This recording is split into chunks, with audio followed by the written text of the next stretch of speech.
மக்களே, விஜய் அவர்கள் பிறந்து வளர்ந்த பூர்வீக வீட்டை இடிச்சிட்டாங்க. விஜயோட வீட்டை தரமட்டமாக்கிட்டாங்க. அவரோட சொந்த வீடு இடிக்கப்பட்டதை பார்த்து விஜய் அவர்கள் கண்ணீர் விட்டு அழுதாருங்க அப்படின்னு சொல்லிட்டு பல வீடியோக்கள் சோசியல் மீடியால வலம் வந்துகிட்டு இருக்கு.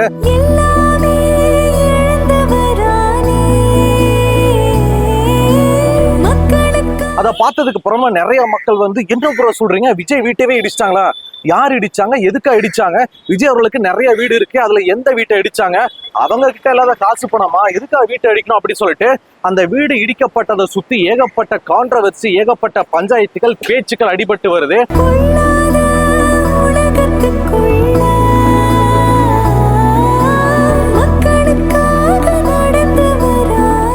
சோ எதுக்கு அந்த வீட்டை இடிச்சாங்க? என்ன பிரச்சனை? என்ன வாக்க போறாங்க? அந்த குடும்பத்துல என்ன பஞ்சாயத்து அப்படின்னு சொல்லிட்டு ஏ டு Z எல்லாத்தையும் தெரிஞ்சுக்கதான் நாம இங்க ஸ்பாட்டுக்கே வந்திருக்கோம்.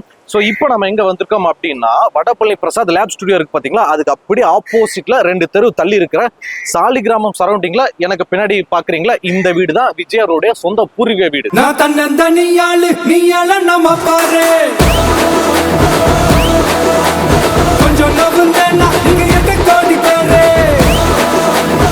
மக்களுக்கு ஃபர்ஸ்ட் ஒரு முக்கியமான விஷயத்த சொல்லிடுறேன். இந்த வீடு இடிச்சுக்கிட்டு இருக்காங்களே, இது விஜய் அவர்களுடைய சொந்த வீடு, பூர்வீக வீடு அப்படின்னா கிடையாது. இது சென்னையில வாங்கப்பட்ட ஒரு முக்கியமான ஒரு வீடுன்னு சொல்லலாம். ஆனா விஜய் அவர்கள் எங்க பிறந்தாங்க, அவருடைய பூர்வீகம் எது அப்படின்னா, ராமேஸ்வரத்துல தங்கச்சி மடம் பக்கத்துல இருக்கக்கூடிய தண்ணீர் ஊற்று அப்படின்ற ஒரு சின்ன கிராமம் தான். அந்த கிராமத்துல விஜய் அவர்களுடைய சொந்த வீடு, பூர்வீக வீடு. இந்த வீட்டுக்குள்ள இருக்கிற ஒரு அறையில தான் விஜய் பிறந்தாரு அப்படின்ற மாதிரி சொல்றாங்க. சோ விஜயோட சொந்த ஊரே ராமேஸ்வரம் தான். சோ அந்த தண்ணீர் ஊற்று கிராமத்துல தான் S.A. சந்திரசேகர் அவர்கள், அவங்களுடைய அப்பா அம்மான்னு சொல்லிட்டு எல்லாமே அங்கதான் வசிச்சாங்க.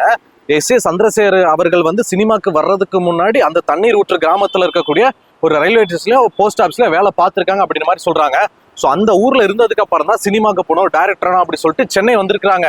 S.A. சந்திரசேகர் அவர்கள் சென்னைக்கு வந்ததுக்கு அப்புறமா பல கஷ்டப்பட்டு துன்பப்பட்டு படம் எடுத்து டைரக்டர் அப்படி இப்படி கொஞ்சம் பெரிய ஆனதுக்கு அப்புறம் தான் அவங்க சென்னையில வாங்கி போட்ட முதல் சொத்து எனக்கு பின்னாடி சாலிகிராமத்துல இருக்கிற இந்த வீடு.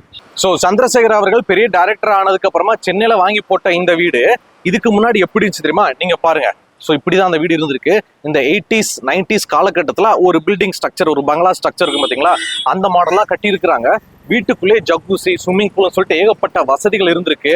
அட் அ டைம்ல 4 கார் பார்க்கு உள்ள பண்ணலாம் அப்படின்ற அளவுக்கு வசதிகளாம இருந்திருக்கு. ஸோ அப்படிப்பட்ட சூப்பரான வீட்டை தான் கட்டியிருக்கிறாங்க. பாலா ப்ரோ, எல்லாரோட சொந்த வீடு மாதிரி இதுவும் ஒரு வீடு தான், சரிங்களா? என்ன ஆகும்னு எல்லாரும் ரொம்ப பில்டப் பண்றீங்க, விஜய் வீடு விஜய் வீடுன்னு. எல்லார் வீட்டுக்கும் அந்த மாதிரி இருக்கும் அப்படின்னு சொல்லிட்டு நீங்க சில பேர் சொல்லலாம். எஸ், கரெக்ட் தான்.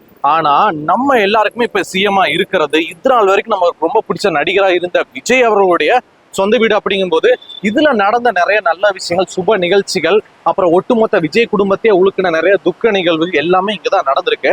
And first S.A. சந்திரசேகர் அவர்கள் கஷ்டப்பட்டு டைரக்டர் ஆகி சென்னையில முத வாங்கின சோர்ஸ். ஸோ அதனால இது அவங்களுடைய குடும்பத்துக்கு ரொம்ப ரொம்ப ரொம்ப முக்கியமான ஒரு சொத்தும் கூட.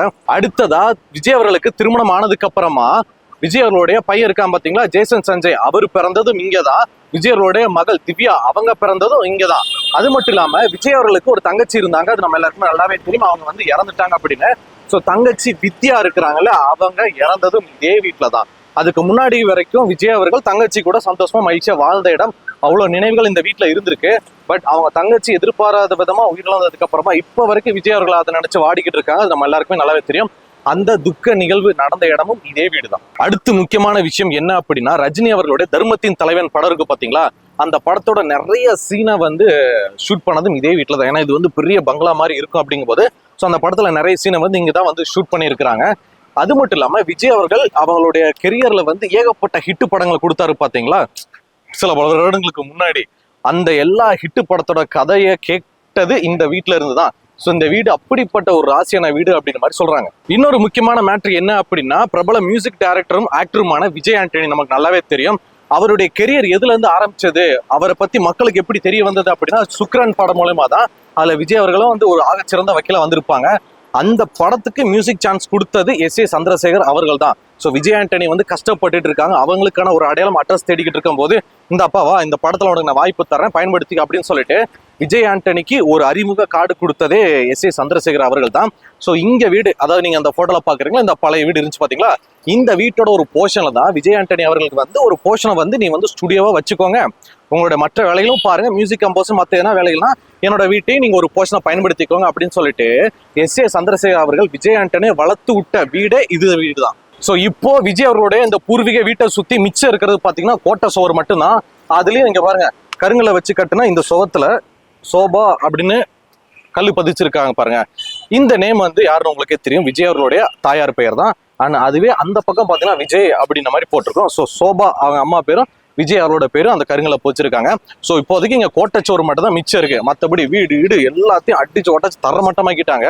ஸோ இதுக்கப்புறம் இங்க வந்து அப்பார்ட்மெண்ட் கட்ட போறாங்களா இல்ல வந்து விஜயோட இந்த வீட்டை ரெனோவேட் பண்ணி ஹைடெக் வீட்டா மாத்த போறாங்கன்றது தெரியல. பாலா ப்ரோ, நீங்க சொன்ன மாதிரி எல்லாமே ஓகேங்க.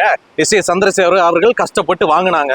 விஜய் அவர்கள் கல்யாணம் முடிச்சு இங்கதான் குடும்பம் நடத்தாங்க, இங்கதான் 2 பிள்ளைய பெற்றாங்க, இங்கதான் அந்த வித்யா அவங்களோட தங்கச்சி இங்கதான் இறந்து போனாங்க. அந்த மாதிரி நிறைய விஷயங்கள் இருக்கு. அப்பேற்பட்ட ஒரு பரம்பரை சொத்தை இவங்க ஏன் இந்த மாதிரி இடிச்சிட்டு வேற ஒருத்தவங்க பில்டிங் கட்டுறதுக்கு, அப்பார்ட்மெண்ட் கட்டுறதுக்கு இவங்க ஏன் விடணும்? இவங்களுக்கு நான் காசுக்கா பஞ்சம்? இந்த மாதிரி வேற அண்ணன் தம்பி சித்தி சித்தப்பா வந்து உறவு முறை பிரச்சனை இல்ல, சொத்து பாக பிரிவினை தகராறுக்கு யாருமே கிடையாது. இவங்கிட்ட ஊருப்பட்ட சொத்து இருக்கு. சிஎம்ஏ விஜய் தானே, அப்புறம் எதுக்கு இந்த வீட்டை இடிக்கணும், எதுக்கு அப்படின்னு சொல்லிட்டு சில பேர் கேட்கலாம். So SA. சந்திரசேகர் அவர்கள்கிட்டையும் நிறைய பேர் இதை வந்து கேட்டிருக்காங்க. ஆனா இதுக்கான காரணம் அவங்களுக்கு மட்டும்தான் தெரியும். ஏன்னா விஜய் அவர்கள்ட்ட இல்லாத பணமா, எஸ்.ஏ. அவர்கள்கிட்ட இல்லாத பணமா இருந்தும் இந்த இருக்கிற வீட்டை சுத்தமா இடிச்சிட்டு இங்க வந்து வேற ஒரு அப்பார்ட்மெண்ட் கட்டுறதுக்காக வித்துட்டாங்க, மொத்தமா சேல்ஸ் பண்ணிட்டாங்க. அது எதுக்காக மட்டும்தான் இப்ப வரைக்கும் புரியல.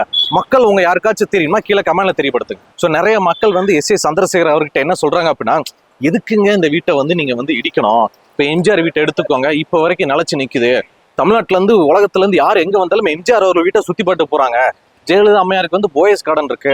அந்த மாதிரி விஜய் அவர்களுக்குன்னு ஒரு வீடு வந்து வேணும். அடுத்து 100 வருஷத்துக்கு அப்புறம் வரக்கூடிய மக்கள் வந்து, இதுக்கு முன்னாடி ஒரு முன்னாள் சிஎம் இருந்தாரு, அவர் வந்து ஒரு நடிகரும் கூட, தமிழகத்தோட தலையிலத்தே புரட்டி போட்டார் அப்படின்ற மாதிரி தெரிய வரும்போது அந்த வீட்டை வந்து ஒரு நினைவாலயமா மாத்தணும். விஜய் அவர்கள் வாங்கின கப்பு, அவார்டு, அது இதுன்னு சொல்லிட்டு அவர் சார்ந்த பொருள் எல்லாமே இங்க வைக்கணும். இந்த வீட்டுல தான் விஜய் பிறந்தாரு, இந்த ரூம்ல தான் வளர்ந்தாரு, இந்த ரூம்ல தான் படிச்சாரு, இதுதான் ஒரு பெட்ரூமு, இங்கதான் வந்து எழுதுவாரு, டிஸ்கஷன் பண்ணுவாருன்னு சொல்லிட்டு ஒவ்வொரு ரூமே அப்படி செட் பண்ணிட்டு விஜய் அவர்கள் வீட்டை பார்க்கணுமா, இங்க வாங்க நினைவாலயம், அந்த மாதிரிலாம் மாத்தலாங்க. ஒரு அட்ரஸை போய் இடிக்கிறீங்களா அப்படி சொல்லிட்டு எஸ்ஐசி கிட்ட சொல்லியிருக்காங்களாம். பட் இந்த ஒட்டுமொத்த முடிவுமே விஜய் அவர்களுடைய குடும்பம் எடுத்த முடிவு. அதுக்கு என்ன காரணம் அப்படின்றது அவங்களுக்கு மட்டும் தான் தெரியும். மக்களே, இந்த விஜய் அவர்களுடைய வீட்டை தரைமட்டமாக்குனது, இதுக்கு பின்னாடி விஜய் அவர்களுக்கும் இந்த வீட்டுக்கும் என்னென்ன சம்பந்தம் இருந்துச்சு, இங்க விஜய் அவரோட எவ்வளவு நல்ல விஷயம் நடந்துச்சு, நிறைய பஞ்சாயத்தை பத்தி சொன்னோம்ல, அதெல்லாம் ஒரு பக்கம் இருக்கட்டும். மெயினான ஒரு நல்ல விஷயம் என்ன தெரியுமா? பின்னாடி பாருங்களேன், அவ்வளோ மக்கள்களுக்கு அங்க வந்து அன்னதானம் கொடுத்துக்கிட்டு இருக்காங்க. அதை கொடுக்கறது யாரு அப்படின்னா எஸ்.ஏ. சந்திரசேகர் அவர்கள் தான். 1 வருஷம் 2 வருஷம் இல்லைங்க, கிட்டத்தட்ட பல வருஷமா இந்த அன்னதானம் வந்து இங்க போய்கிட்டு இருக்கு. தினமும் மதியம் 12:30 இருந்து 1:30 மணிக்குள்ள கிட்டத்தட்ட 200க்கும் மேற்பட்டவங்களுக்கு இங்க வந்து அன்னதானம் போய்கிட்டு இருக்கு. ஒவ்வொரு நாள் பிரிஞ்சு, தயிர் சாதம், தக்காளி சாதம், சாப்பாடு, கூட்டு, பொரியல், அப்பளம், மோர் குழம்பு, வத்தல்னு சொல்லிட்டு விதவிதமா சாப்பாடு கொடுக்குறாங்க. இந்த ஏரியா இருக்கு பாத்தீங்களா, இந்த ஏரியாவை பொறுத்த வரைக்கும் பாத்தீங்கன்னா பெரிய பெரிய பணக்காரங்க பில்டிங் கட்டி அபார்ட்மெண்ட் கட்டி இருக்கிற ஏரியா. இங்க வந்து சாப்பாடு, ரோட்டு கடை சாப்பாடு அங்கெல்லாம் அதெல்லாம் கிடைக்காது. 2-3 தெருக்கு அப்படிதான் இருக்குது. ஸோ அப்படி இருக்கிற பட்சத்துல இந்த சரௌண்டிங்ல இருக்கக்கூடிய இந்த கூலி வேலை பார்க்குறவங்க, கட்டட வேலை பார்க்குறவங்க, செக்யூரிட்டி அண்ணாச்சிங்க இருப்பாங்க பாத்தீங்களா, அந்த மாதிரி ஆட்கள், மதிய சாப்பாடு கிடைச்சிடாதா அப்படின்ற மாதிரியான இருக்கிற ஆட்கள் எல்லாருமே லைன் கட்டி நிக்கிறாங்க. அவங்களுக்கான சாப்பாடு அங்க வந்து கொடுக்கப்பட்டிருக்கு. இது வந்து பல வருஷமா இங்க நடந்துகிட்டு இருக்கு. ஸோ இது எவ்வளவு பெரிய நல்ல விஷயம். அங்க பாருங்களேன்.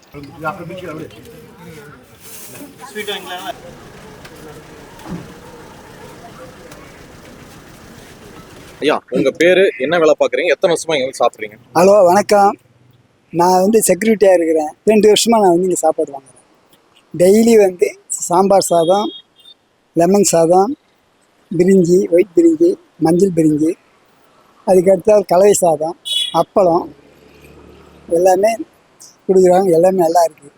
ஒரு நாளைக்கு 200 பேர் சாப்பிட்றாங்க அன்னதானம். ஒரு நாளைக்கு 200 பேர் அன்னதானம் சாப்பிட்றாங்க.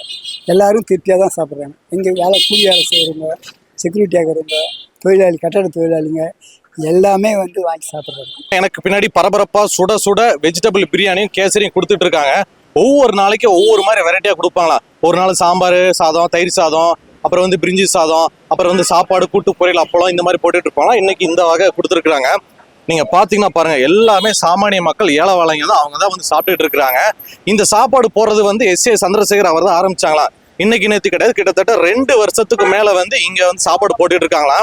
நீங்க வந்து வடபழனி, அப்புறம் வந்து இந்த கோடம்பாக்கம், சாலிகிராமம், இந்த சரௌண்டிங்ல இருக்கிறீங்க அப்படின்னா மதியம் கரெக்டா 12:30க்கு வந்துட்டீங்கன்னா உங்களுக்கு சாப்பாடு வந்து உறுதி அப்படின்ற மாதிரி சொல்லிருக்காங்க. என்ன காத்து புயல் வெயில் மழை என்ன வந்தாலும் சரி மிஸ் ஆகாதாங்க சார் ஓகே இங்க ஒவ்வொரு நாள் என்னென்ன சாதனை போடுவாங்க ஒரு நாள் ஒரு சாப்பாடு போடுவாங்க. ஒயிட்டு பிரிஞ்சு போடுவாங்க. வத்த குழம்பு சாப்பாடு கலர்ன சாப்பாடு போடுவாங்க. எல்லாமே பிரிஞ்சி வத்த குழம்பு புளிசா தவிர மிச்சம் எல்லாம் போடுவாங்க. இந்த வீடு எப்ப அடிச்சாங்க பின்னாடி என்னென்ன இடிச்சு ஒரு 2 மாசம். தினமும் மதியம் ஆனா 200க்கும் மேற்பட்ட மக்களுக்கு வந்து சாப்பாடு இலவசமா போடுறாங்க. எஸ். ஏ. சந்திரசேகர் சூப்பர், நல்லபடியா ஒரு காரியம் பண்ணியிருக்கீங்க அப்படின்னு நினைச்சு நான் சந்தோஷப்படவா?